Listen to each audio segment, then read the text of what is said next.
babalik na ako sa aking kaharian.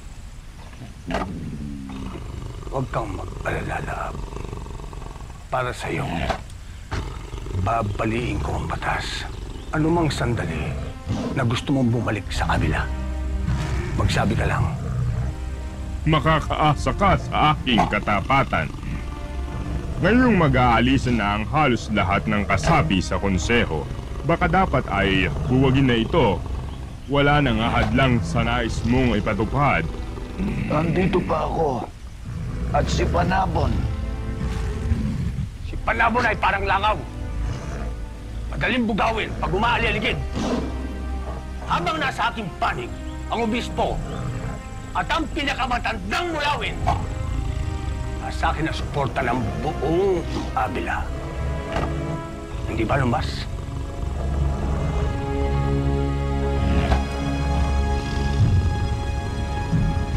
Oo, Punong Darakit. Kung gayon, bakit hindi mo pa italaga ang iyong sarili bilang isang hari?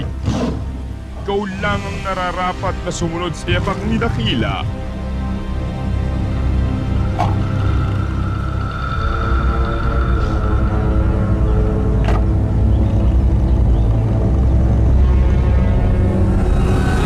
Hanggang sa muli nating pagkikita, Haring Daragit.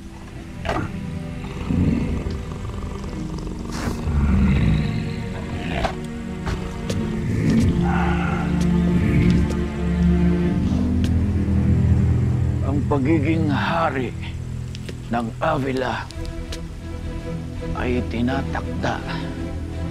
Hindi ito isang bagay na maaaring Itakda mo at itatakda ko. Nagkakaintindihan ba tayo?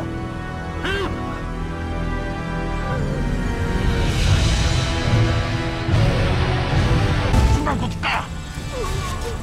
Nagkakaintindihan ba tayo, Lumbas?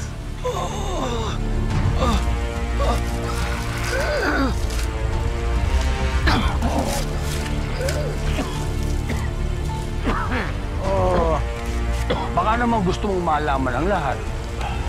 Ang pinakatatago mong lihim. kailangan mo ng iyong reyna. Haring Daragit.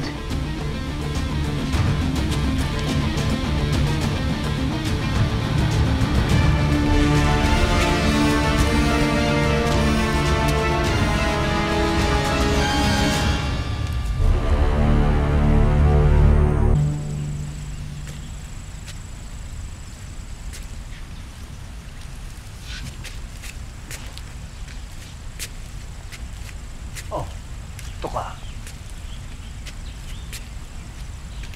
Kanina ka mo ba dyan?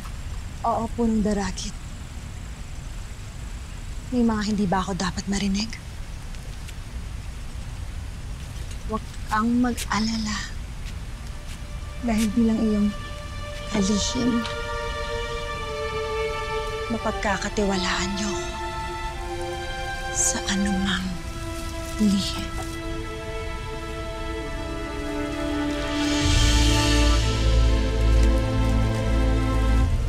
Hindi ko pa nga pala nasusuklian ang mga kabutihan na ginawa mo para sa akin.